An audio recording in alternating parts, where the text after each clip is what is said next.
If your Nintendo Switch is stuck in an installation loop, follow these steps to troubleshoot and resolve the issue. This guide will help you get your device back to normal functioning.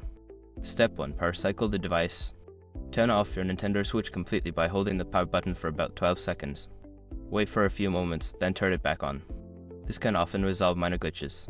Step 2. Check for system updates. Once your Switch is powered on, navigate to the system settings. Scroll down to System and select System Update. Ensure your device is running the latest software version, as updates can fix bugs and installation issues. Step 3. Clear cache. Go to System Settings, then select System and choose Formatting Options. From there, select Clear Cache. This will remove temporary files that might be causing the installation loop without affecting your saved data. Step 4. Reinsert the game card. If you are experiencing the loop while trying to install a game, remove the game card from the console and inspect it for any dirt or damage. Clean it gently and reinsert it to see if the installation proceeds. Step 5.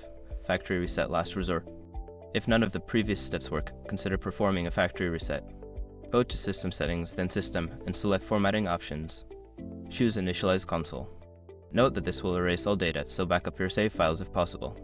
By following these steps, you should be able to resolve the installation loop issue on your Nintendo Switch. If problems persist, consider contacting Nintendo support for further assistance.